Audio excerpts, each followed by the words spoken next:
Salut à tous, bienvenue sur Flow à 100. Ce superbe temps fait bien plaisir. On est mi-octobre, mais on a un grand soleil. On est devant la Tour Eiffel avec tous les touristes. Et aujourd'hui, j'essaye l'Alfa Romeo Stelvio Quadrifoglio Verde. Donc elle est juste derrière moi. Je vais faire le petit tour rapidement. On a un V6 biturbo. En gros, on a le même moteur, la même boîte de vitesse que la Giulia Quadrifoglio Verde qu'on a essayé récemment. Là, c'est plus un essai, hein. Rien de fou, pas de concours, pas de tir à l'arc. Et ce qu'a fait Alfa, franchement, c'est quand même extraordinaire. On est sur un concurrent du Macan, par exemple. J'ai l'impression que c'est peut-être un petit peu plus grand, mais d'avoir 510 chevaux, c'est extraordinaire, c'est vraiment puissant. On a un mode race, je vais vous montrer ça tout à l'heure, qui permet d'avoir un bruit, mais alors diabolique. Et honnêtement, dans tout ce que fait alors les Allemands, enfin, gros, globalement la concurrence, pour moi c'est celui-là qui remporte la bataille. Pas forcément sur toute la technicité, sur tout, mais rien que l'émotion qu'il procure, c'est vraiment ce bruit de moteur italien. On sent que c'est voilà, c'est du Ferrari, c'est du Maserati, c'est ces blocs-là qui sont réutilisés. C'est jouissif, vous allez l'entendre, c'est extraordinaire. Et les gens regardent énormément la voiture, ils sont assez bluffés. Le fait d'être exclusif, c'est aussi pour moi un plus. Bon allez, c'est parti pour le petit tour. Donc déjà, on le voit, le truc, il est hypertrophié, il est vraiment massif, il est magnifique. Ce rouge Alfa est superbe, avec ses jantes qui sont anthracites, les gros étriers de frein rouges et le petit signe Quadrifoglio Verde, donc le trèfle hein, en italien. Et donc déjà, rien qu'à l'arrêt, alors là on l'a mis dans un bel endroit hein, puisqu'elle est devant la Tour Eiffel, mais rien qu'à l'arrêt comme ça, elle est vraiment impressionnante puisque elle fait vraiment bodybuilder, hein. On voit les ouïes sur le capot, regardez, rien qu'à l'arrêt, on sait que c'est une voiture sportive et que voilà, elle n'est pas là pour rigoler. Elle a vraiment été travaillée esthétiquement. Donc on va faire le tour comme ça. Alors ça, c'est les jantes un peu classiques comme ça, en rosace. Ils sont quand même superbes. Au niveau des pneus, on est quand même en 285/40 et en 20 pouces donc à l'arrière. Donc c'est assez massif. Alors on est avec les P0 évidemment. Et à l'avant, on est en 255/45. Maintenant, je vais vous montrer l'arrière. Alors je trouve que la ligne, évidemment, on est sur un SUV. Donc je trouve le véhicule moins élégant que la Giulia. Pour moi, la Giulia, c'est la voiture parfaite. Donc là on a un SUV, alors forcément hein, un SUV c'est compliqué à faire, soit vous le faites vraiment massif et là c'est stylé, soit vous le faites sportif et dans ces cas là ça fait un peu berline haute, donc c'est toujours très compliqué. Alors je trouve, là on sort du salon de l'auto, hein, je trouve plus élégant que l'Urus, bien mieux fait même s'ils sont pas du tout dans la même catégorie, mais moi ce que j'aurais aimé c'est que cette ligne là juste au-dessus du coffre ne monte pas. Si ça avait été comme ça la ligne droite, je pense qu'il aurait eu un côté moins massif de l'arrière. En même temps, c'est hyper impressionnant. Regardez, on a les 4 sorties d'échappement, 2 de chaque côté, le diffuseur, et donc c'est là où la voiture aussi prend son sens, c'est le bruit à l'échappement qui est juste hallucinant. Alors regardez les boudins à l'arrière, là on est vraiment sur du gros pneu. Et quand on va à l'intérieur, on a un petit reflet avec la Tour Eiffel. Et à l'intérieur, on retrouve l'intérieur de la Giulia. Tout est quasiment pareil. On a du carbone, la surpiqûre. C'est vraiment hyper joli. On a les enceintes Harman Kardon. Alors hier, on a mis le son à fond. Le son est juste dinguissime. Alors à l'arrière, voilà, on a de la place. On a un superbe cuir Alcantara. Donc au centre et puis autour voilà c'est du cuir, pareil c'est vraiment joli. Alors je vais m'installer. Bah ouais, il y a de la place, on est bien, franchement c'est largement suffisant, c'est super pour un adulte, vous avez de la place en hauteur aussi, c'est vraiment cossu. Et donc à l'intérieur, là si je vous dis pas dans quelle voiture on est, vous allez penser qu'on est dans la Giulia Quadrifoglio Verde. On retrouve le volant avec le start du moteur qui est en rouge, hein, donc c'est côté Ferrari, et évidemment carbone sur le volant aussi, vous le voyez ici, carbone un peu partout. Et puis il y a cette boîte de vitesse, donc 8 vitesses automatique, il est proposé qu'en automatique. C'est une boîte qui est rapide, qui a 3 modes de conduite. En fait le véhicule a 3 modes de conduite. Alors c'est le DNA, hein, comme sur toutes les Alfa Romeo, avec en plus le mode race. Donc le A c'est vraiment plus économique, le N c'est neutre, le D c'est dynamique. Donc à chaque fois la pédale d'accélérateur est un peu plus réactive, les suspensions sont de plus en plus fermes. La réponse donc au volant est un petit peu pareil, un petit peu plus ferme. Donc à chaque fois on monte en gamme en termes de dynamisme en fait. Et puis le fameux mode race, et c'est ça que je vais vous faire écouter, c'est que le mode race ouvre les valves à l'échappement et là on a un bruit qui est démoniaque, réponse à l'accélérateur qui est hyper réactive, la direction beaucoup plus directe, puis les vitesses qui passent beaucoup plus tardivement et donc la voiture reste dans les tours. Quand vous voulez faire une balade ou que vous vouliez rouler très vite, je recommande de mettre uniquement le mode race parce que c'est le mode qui fait plaisir et au conducteur et aux passants qui vous voient et qui ont l'impression d'entendre en fait une Ferrari. Et puis ensuite ils sont un peu surpris, alors là elle est rouge donc elle est quand même visible, mais les gens hallucinent sur la voiture. Ce qui s'est passé aussi, petite anecdote, c'est que, mais je vous raconterai après l'anecdote. Je vais d'abord démarrer la voiture et puis ensuite je vais caler la GoPro pour qu'elle soit fixe.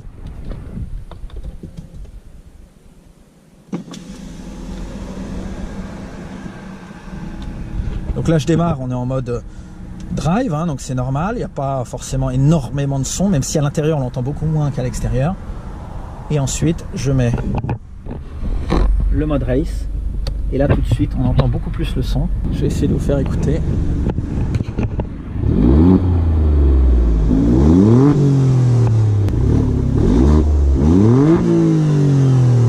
On l'entend surtout quand il claque en fait, quand on passe les rapports et quand on accélère vraiment et non pas quand on est en parc ou en autre. On sent qu'il y a de la puissance et qu'on n'est pas avec un simple Stelvio.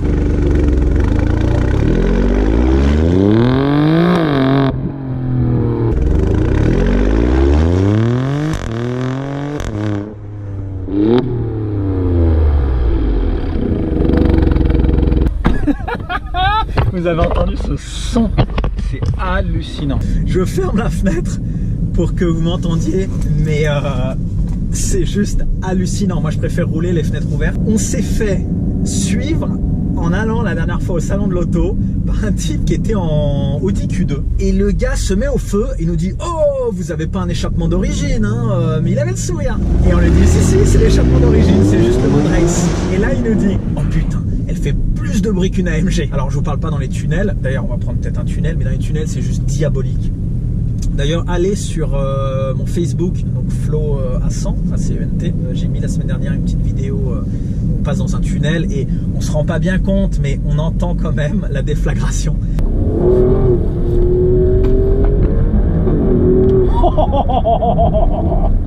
Donc ce gars-là, 5 minutes plus tard, et là je vois une voiture avec des petits feux derrière essayer de passer à ma droite, à ma gauche au feu. Le même gars, et là il me dit: ah vraiment, elle est incroyable, elle est incroyable, c'est celle-là que je prendrais. Ce qu'il a dit, c'est qu'il l'avait jamais vue dans Paris cette voiture, enfin qu'il l'avait jamais vue tout court. Et les gens se disent: ok, est-ce qu'elle va être fiable comme un Porsche Macan, est-ce qu'elle va être fiable comme une AMG? De toute façon vous allez prendre la voiture comme ça, vous allez l'acheter neuve, vous prendre un leasing, elle sera sous garantie, vous allez rouler avec 2-3 ans et puis ensuite de toute façon vous allez la rendre. Donc voilà, pour l'instant, il ne faut pas se poser la question. Oui, si la voiture a 10 ans en occasion, de toute façon, c'est jamais recommandé d'avoir des voitures avec des blocs aussi performants 10 ans plus tard. Donc voilà, pour l'instant, la question ne se pose pas. Moi, si je devais recommander à un ami qui avait les moyens de s'acheter une voiture à 100 000 euros, un SUV, je recommanderais celle-ci. Je vais enlever le mode race juste pour voir, pour qu'on s'entende peut-être un peu mieux. Donc la voiture, voilà, on y vient. Elle vaut, celle-là toute équipée, 98 000 euros. Honnêtement, pour le look, les performances, le son et la concurrence, c'est pas très cher, il faut 15 000 de plus pour prendre un GLC AMG. Donc on est vraiment sur une voiture plaisir avec un côté finalement abordable. Alors c'est un bien gros mot puisqu'elle est abordable pour peu de gens, mais disons qu'elle se positionne hyper bien et on pourrait se dire: oh, c'est une voiture plaisir, c'est bloc Ferrari, Maserati, je vais payer peut-être un peu plus cher par rapport à des voitures qui sont plus produites peut-être. Et en fait elle est moins chère, donc elle est plus accessible et elle est plus elle a peut-être plus d'aura quoi. Elle a un côté, moi j'ai croisé des Macan turbo, qu'on en croise 2-3, ils sont gris. Voilà, il n'y a pas d'âme, il n'y a pas cette émotion qu'on a en conduisant le Stelvio Quadrifoglio. Et on le voit dans le regard des gens et tout, c'est une voiture de passionné, c'est-à-dire que vous roulez là-dedans, vous allez faire des rencontres les gens vont vous parler, et c'est aussi ça, voilà, la voiture, c'est de partager le plaisir, la passion de l'automobile. Pour rentrer un peu plus techniquement dans cette voiture, elle pèse 1 tonne 8, 1 tonne 850, donc évidemment on est plus sur le poids d'une berline que vraiment d'un SUV, et donc c'est pour ça qu'on a des performances de ma boule, puisqu'elle fait le 0 à 100 en 3 secondes 8, vous imaginez, pour un 4x4 comme ça. Moi je préfère le look de la Giulia parce qu'il y a un côté plus félin, celui-là un peu plus massif. Je pense que je prendrai le Stelvio parce qu'au final, bon, la Giulia Quadrifoglio, c'est pas une voiture de circuit, vous n'allez jamais la sortir sur circuit. Donc au final, c'est pour faire de la route, pour être dans Paris. Et aujourd'hui, je me rends compte qu'on est quand même vraiment mieux dans un SUV parce que soit vous achetez une Lotus Elise, vous avez même un Porsche Cayman et là, voilà, vous faites plaisir, vous êtes à ras du sol, vous avez des sensations. Mais tant qu'à avoir une voiture qui avance, qui a de la gouache, qui fait du bruit pour le plaisir et pouvoir mettre votre famille dedans, je recommande vraiment les SUV parce qu'ils sont quand même sportifs. Vous êtes en mode race, il est typé propulsion, donc voilà, l'arrière se dérobe un peu, etc. Donc le plaisir, on l'a quasiment comme dans une Giulia et vous êtes en hauteur. C'est un art de vivre aussi le SUV, c'est de voir les embouteillages, d'être un peu, avoir une vision un peu plus haute. Ça fait plaisir à votre femme, les enfants sont un peu en hauteur, ils ont une meilleure vision aussi. Donc c'est vrai que le SUV c'est sportif, c'est finalement c'est pas un mauvais choix. Finalement la contrepartie du plaisir, c'est aussi de cramer de l'essence. Il y a les chiffres annoncés, mais je vais pas râler par rapport à ces chiffres annoncés qui sont faux, parce que oui, ils sont faux, mais là c'est un peu extrême. Non pas, je jette pas la pierre sur Alfa Romeo, mais je roule que dans Paris en faisant des 0 à 50 premières secondes pour entendre la déflagration. Sur ce, j'ai une moyenne de 27,2 litres au 100 avec une moyenne de 17 km/h. Évidemment, ça c'est pas représentatif. Je pense qu'on peut rouler, faire 15 litres au 100 dans Paris, ou voire un peu moins, et faire quasiment 10-11 sur autoroute. J'étais à 17 litres en bouchon. Ah, donc en bouchon 17 litres, sans bourrinet? Sans bruit. Voilà, quand même. Pour le petit résumé de cette voiture, elle est performante, elle est confortable, elle a différents modes, elle a un son de malade, ça pousse très fort dans le dos, vers 0 à 100 3 secondes 8, c'est genre ma boule. Oui, la ligne droite, c'est pas de la course, oui, un SUV, c'est pas un véhicule sportif, mais j'ai arrêté d'être extrémiste dans tout ça, c'est-à-dire que moi je prends autant de plaisir dans Paris dans une voiture comme la Stelvio, la QV, que au volant d'une Lotus Elise sur circuit, qu'une vieille BM E36 préparée drift avec un frein à main hydraulique et être en travers dans tous les virages, qu'une vieille Subaru et de faire du rallycross, que prendre un pick-up et aller dans des chemins off-road. Et c'est vrai que toutes ces catégories de sport automobile ou même de plaisir automobile, aller au ciné un samedi dans une bagnole qui fait du bruit, qui a de la gouache, moi je prends vraiment du plaisir. Donc si toi aussi tu prends du plaisir, mets-le en commentaire. Et j'aime, en gros moi j'aime être derrière un volant. Et je vais te dire, j'aime même être derrière un volant à l'arrêt. Quand j'avais rendez-vous, par exemple, ça m'arrivait plus jeune, j'avais un rendez-vous, je sais pas, à 16h, j'en avais marre de rester chez moi, je partais à 15h, j'attendais une demi-heure, j'étais dans la voiture, au volant, j'écoutais la radio, je me sens bien dans la voiture. Pour moi, c'est un état d'esprit, la voiture, c'est de vivre. C'est évidemment que mon avis, il est subjectif, et c'est vraiment ce que je ressens, voilà, c'est l'émotion. Voilà, il y a des marques que je préfère plutôt que d'autres marques. Le fait que ce soit une Alfa, oui j'adore Mercedes, mais le fait que ce soit une Alfa, il y a un côté italien qui me plaît un peu plus. C'est un vlog qui est très long. Merci pour tous ceux qui le suivent encore là au bout de je sais pas combien de minutes où je bavarde.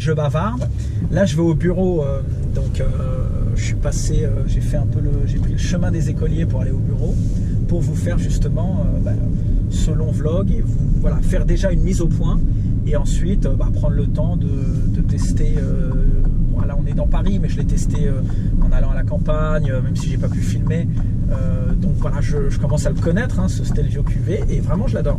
J'ai pas grand chose de négatif à dire dessus, alors que vous savez que j'ai tendance à toujours trouver, il y a des choses que je critique, et ma femme veut que j'en prenne un. En même temps, chaque fois qu'il y a un SUV, elle veut que je l'achète.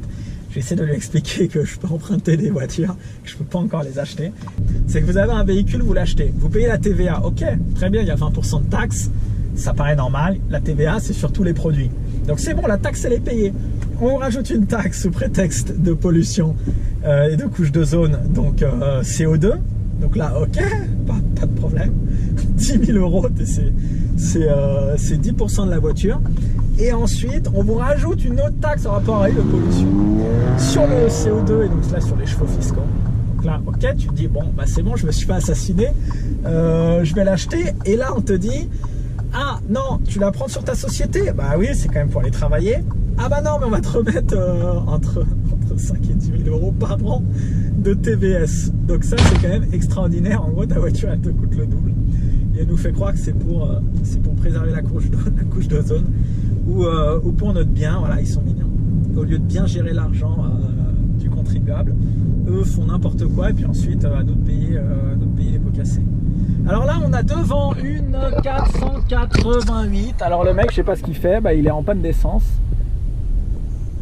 Il a son petit bidon pour faire la pointe.